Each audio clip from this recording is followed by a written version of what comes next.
Welcome to the D2 Incorporated video on the recently published peer-reviewed paper written by John Toole of Woods Hole Oceanographic Institution, the D-2 Hybrid CTD Sensor Description and Evaluation, published in the Journal of Atmospheric and Oceanic Technology. The link for the full paper is in the comment and the description box. Please remember to like, share, and subscribe. The paper was presented recently at Oceanology International 2026 in London. A little bit of information about D2 Incorporated before we get into the paper. We are a company with 16,000 feet of manufacturing space. We're the leading supplier of military hardened instrumentation systems, including the Peak Kit. We have our own ISO calibration lab with 2-week turnarounds. We're currently at 25 employees and growing rapidly. We're an ISO 9001-2015 certified manufacturer. We have a zero car record with military equipment. We've developed multiple new ASTM test methods. We're a CMMC certified Department of Defense contractor. We're DCAA and DCMA approved vendor. All of our equipment comes with the full support of our technical staff, and we have a global sales network with partners including Sofiso, Fuel Plus Consulting, Americo, OceanNet, and more. How do D-2 CTDs compare to the competitive CTDs in the oceanographic industry? Well, we have the highest precision of any CTD in the world, according to this paper, with a 0.003 Siemens per meter accuracy. We have no durability issues as we do not have implosion issues, and we have no mechanical pump failures as we're able to meet that precision without the use of a pump. Our power draw matches the lowest you will find anywhere on the earth of only 40 milliwatt power draw compared to 225 milliwatt power draw from pump systems. We do not have an external field. Our biofouling solution is EPA approved. Our production lead time is the fastest you will find. Our calibration lead time of 2 weeks turnaround is extremely fast. Our pump is only required for biofouling solutions and not needed in standard operations, making our system completely silent with no moving parts. We've built the CTD cell into many different devices, not just the hybrid CTD, but also our new AUV-CTD, which uses the same measurement technology and principles. Here you can see the glass cell on the top right and how it is designed with 2 electrodes and 1 inductive drive in the center, which allowed our glass cell to be much shorter and much wider diameter than previous traditional pump CTDs, but providing the same accuracy with the ability to have naturally aspirated conductivity cell. We have implemented Malero Chen into our CTDs in order for them to be used for sound velocity for precision sonar. This is another view of the AUV-CTD with the protective frame removed on the right. You can see the overall dimensions there on the left.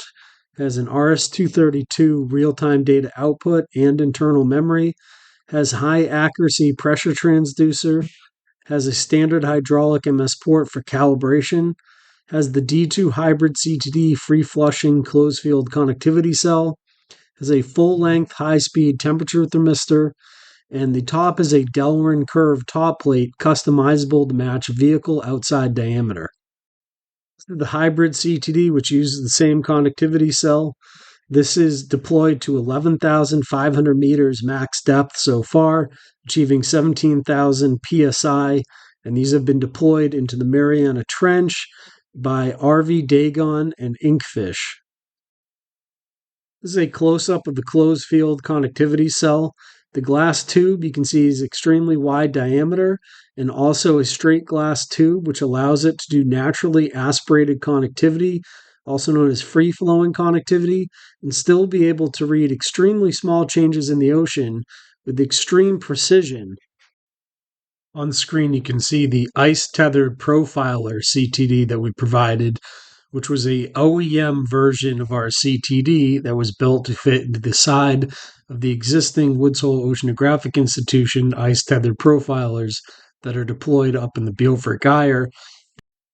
Woods Hole Oceanographic Institution ITP/TOP program is this right here, where you can see they've deployed these profiling sensors that go to the bottom of the Arctic Ocean, profile until they hit the ice, then transmit the data out via Iridium satellite. Our sensors have been deployed on T20 and T22 and various other locations on this program successfully.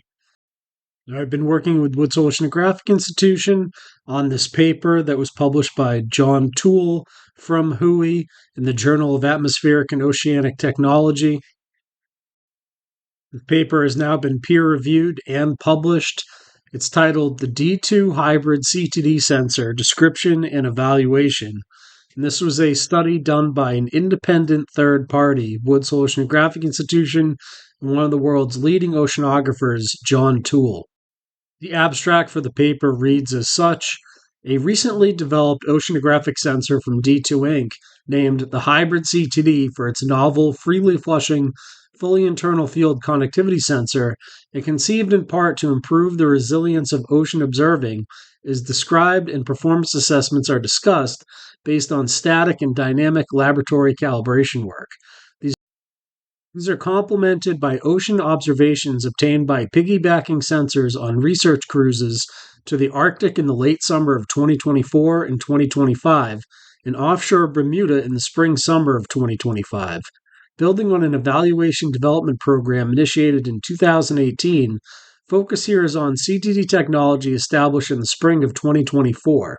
The ocean observations were implemented using self-contained controller data logger battery units developed for this project.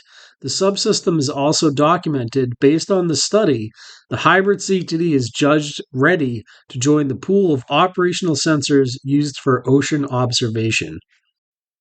Overview of the paper: connectivity temperature depth CTD sensors and predecessor STD systems have been utilized in ocean science since they were first developed in the 1960s. From observations of temperature, connectivity, and pressure, seawater salinity and density may be derived using internationally vetted algorithms. Today, CTDs are routinely deployed from crewed ships and are mounted on a host of autonomous instrument platforms, including moorings, drifters, profiling floats, gliders, and AUVs. However, community reliance on a small number of sensor vendors constrains resilience, while limited competition lessens pressure on acquisition costs. Here, a recently developed low-power CTD from D-2 Inc., the hybrid CTD sensor, named for its novel, freely flushing, fully internal field connectivity sensor, is described, and performance assessments are presented. The latter involves static laboratory calibrations of the connectivity, temperature, and pressure channels, characterization of the dynamic responses of the CTD sensors in a test tank, stratified with a sharp thermohaline step, and analysis of ocean profiles where self-contained D-2 sensor logger units were piggybacked on the underwater frames of research vessel CTD rosette packages.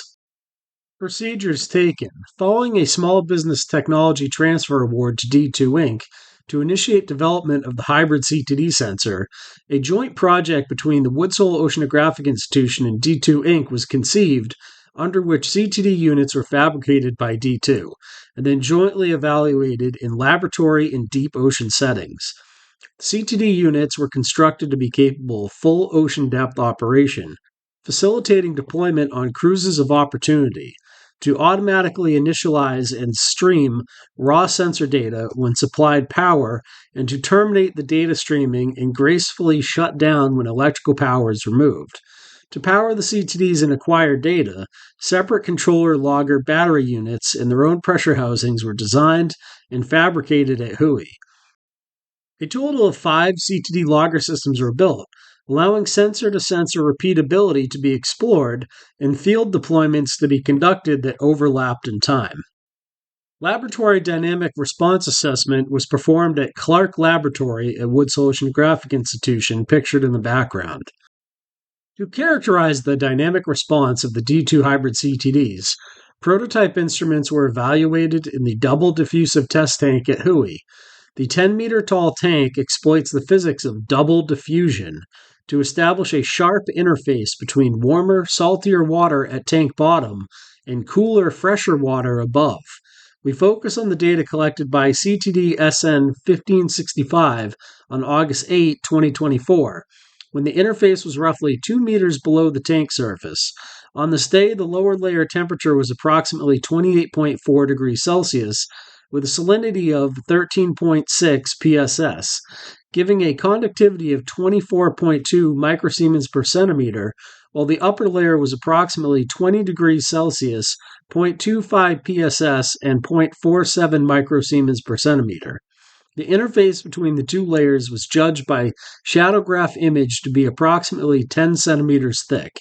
The D-2 CTD was fitted to the tank winch system's multi-conductor cable and electrically connected to a logger battery unit placed adjacent to the tank via slip rings on the winch.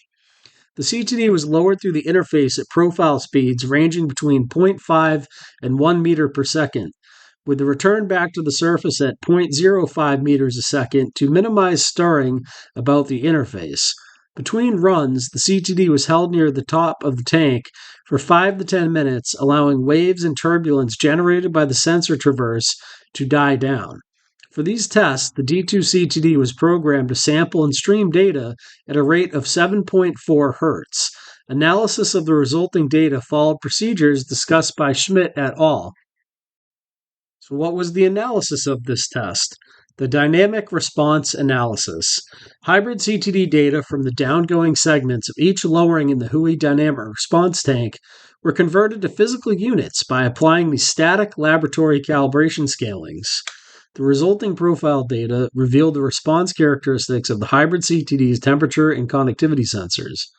Figure 6, empirical applications of the Fofanoff et al. Single pole response model suggests a response time for the temperature sensor in this unit of approximately 0.5 seconds at a lowering speed of 10 centimeters a second, decreasing to 0.275 seconds at 50 centimeters a second lowering speed. Similarly, the conductivity cell response time shortens as lowering rate is increased. At 10 centimeters a second lowering speed, the measured conductivity reaches 90% of the lower layer value in 4 seconds. The response time at 30 centimeters a second is 1.3 seconds, and at 50 centimeters a second is 0.8 seconds. Expressed as a flushing length, lowering speed multiplied by the time to reach 90% of the lower layer value. All three speeds yield a length of about 40 centimeters. Depending on profile speed, the finite response time of the sensor is seen to incur temperature errors extending over several 10 seconds of centimeters. However, digital filtering can remove much of this error. The hybrid conductivity sensor response may be a combination of thermal mass contamination and slower flow in the cell wall boundary layer. Regardless of cause, correction assuming a single pole response model appears to be able to shorten the response time and yield salinity estimates on vertical scales well under 1 meters, with little to no overshooting or spurious density inversions. Compared to previous versions of the HCS that had a central segment with a reduced diameter, the response of the constant diameter cell is improved. Notably, the naturally aspirated HCS with response correction appears to be able to produce sub-meter T and S estimates at profile speeds down to 10 centimeters a second without the need of a pump. So therefore, according to this data, the myth that you need to pump a CTD cell to get this level of accuracy to get vertical scales well under 1 meter has been completely debunked by the D-2 hybrid conductivity cell, as we are able to do this. Here you can see the graph that coincides with this data. Profiles of temperature left, conductivity middle, and derived salinity right versus pressure from lowerings of a hybrid CTD sensor in the Hui dynamic response test tank facility. Shown are lowering speeds of 0.10 black curves, 0.3 blue, and 0.5 meters a second in red. Profiles at different lowering speeds have been offset vertically by 2 decibar for clarity on the graph. Salinity was derived with no corrections for the dynamic response. Thus, as shown by the graph, the naturally aspirated hybrid conductivity sensor with response correction appears able to produce sub-meter T and S estimates at profile speeds down to 10 centimeters a second without the need of a pump. Now let's dive into the field work. For the present program, field program kits were assembled that include a hybrid CTD sensor, the logger system, magnets, 1 meter and 4 meter length cables for connecting the CTD and logger, and a custom Ethernet console shore power cable. An assortment of hose clamps, rubber sheet tie wraps, and pressure test certificate are also provided in the kit, which are all neatly packaged in a Pelican case. You can see figure 5 there on the left. The hybrid CTD and logger are mounted on the vessel's hydrographic frame wherever it is convenient and not obstructing the primary instrument systems, also shown there on the left.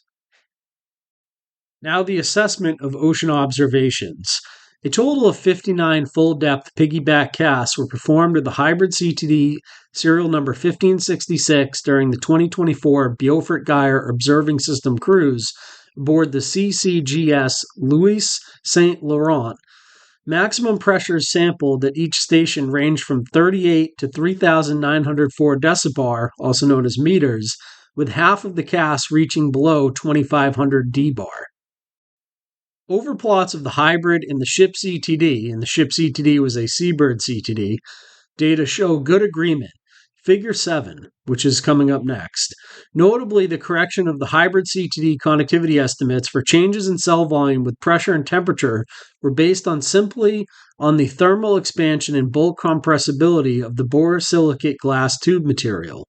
The stability of the hybrid CTD connectivity sensor during the cruise period was assessed by estimating the salinity on the minus 0.49 C potential temperature surface that is found around 2,000 meter depth in the cruise region.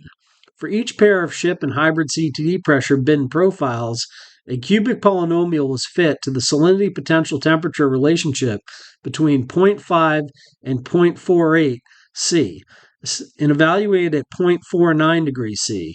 Owing to its long residence time, the deep waters in the cruise region are quite uniform spatially. Salinity on this temperature surface varies by less than 0.01 pss. The hybrid CTD salinity estimates track those based on the ship data, differing by less than 0.003 practical salinity. The standard deviation of the salinity differences from all joint casts that reach this temperature surface is 0.0016 pss. In parallel evaluation, hybrid CTD serial number 1565 was piggybacked on cruises of the RV Atlantic Explorer offshore from Bermuda in the spring-summer 2025 that were conducted by researchers at the Bermuda Institute of Ocean Sciences, BIOS. Data from a total of 12 to 17 joint stations were obtained on each of the March, April, and May cruises, with 2 of the casts on each cruise extending below 3,000 dbar. Estimated hybrid salinity on the 2.5 degrees surface just below 3,000 dbar from the first 2 of these cruises agreed with each other to within 0.005 pss. So as shown by these ocean observations where it really matters, the hybrid CTD, the D-2 Inc. line of CTDs, is able to provide extreme precision where it matters. Here you can see figure 7, the plots of temperature and salinity profiles and their differences top panel, and potential temperature salinity diagrams, full depth and focus on deep waters lower panel, from hybrid CTD serial number 1566, which are the red curves, and the calibrated ship sensor, a Seabird CTD, are the black curves. From one station occupied during the 2024 Beaufort-Guyot Observing System cruise. The ship data sampled at 24 Hz were binned at 1 dbar vertical resolution, while the hybrid CTD data acquired at 2 Hz were binned at 2 bar. And as you can see from these graphs, the D-2 CTD can match the Seabird CTD for precision all the way to the bottom of the ocean. In figure 8, you can see comparison of salinity estimates on the 0.49 degrees C potential temperature surface found around 2,000 meter depths in the BGOS cruise region. In the top panel, hybrid CTD salinity estimates on each cast are indicated with the X's, while the O's are for the ship CTD data, the Seabird CTD. The lower panel displays the salinity difference estimates hybrid CTD minus ship CTD. And thus the myth that you can only achieve this amount of precision with a pumped CTD has been debunked. The D-2 CTD that is naturally aspirated is able to provide the same precision as a pumped CTD system. Some questions came in during the peer review part of the paper being published, and these were answered by Dr. John Toole from Woods Hole Oceanographic Institution. The first question was, so the D2 system can't resolve 1 meter steps, although the Seabird can. Why? Is it slower response time? What is the response time? Are you working to improve this? John Toole responds, the reviewer's conclusion here is faulty. The hybrid CTD is certainly capable of resolving staircase stratification, particularly when correcting for the finite response of the T and C sensors. The revised manuscript presents a newly derived correction scheme for the finite response of the connectivity cell. The hybrid CTD response is not slower than that of a Seabird instrument, meaning they have the same response time and they both can resolve 1 meter steps. The second question, a drift of 0.01 microsiemens a centimeter over a year, that seems a bit large. In preceding paragraphs, you discuss T and P drift relative to industry standards, but here you have neglected this information. What is an industry standard for conductivity drift? The following sentence was added to the manuscript. Quote, this drift rate is comparable to the 0.003 microsiemens a centimeter a month rate quoted for the SBE4 Seabird electronics. Thus, the D-2 Hybrid CTD and the Seabird CTDs have the same drift rate. The final question, I might suggest more text here. What is the big picture of your efforts? Where does the D2 fit into the CTD ecosystem? What is it especially good for or not good for, etc.? And John Toole responds, as stated, we believe the hybrid CTD technology is applicable to a variety of ocean observing systems. Therefore, it is good for all ocean observing systems, according to Woods Hole Oceanographic Institution. And lastly, the conclusion of the paper that was published. Based on data acquired over the last year, the D2 Hybrid CTD is judged to be acceptable for operational ocean science work. The sensors evaluated here were configured to output raw digitizer counts to facilitate assessment of instrument performance. Firmware to support CTD data output as physical variables based on internally stored calibration information has been implemented. Internal data storage and real-time sea cable telemetry are also possible. A variant of the sensor documented here has been fielded on tethered ocean profilers deployed in the Arctic. The current top version employs the same sensors as evaluated here, but with lower power electronics, suitable for sustained deployment on autonomous instruments.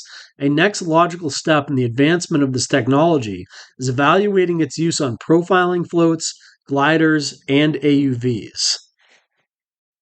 Thank you so much for watching this video. If you would like the full peer-reviewed published paper, I've put a link in the description box and the top pinned comment where you can find that published on the Journal of Atmospheric and Oceanic Tech's website.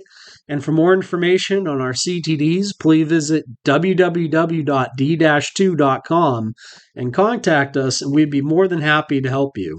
Thank you again for watching, and I'll see you back here on this channel soon.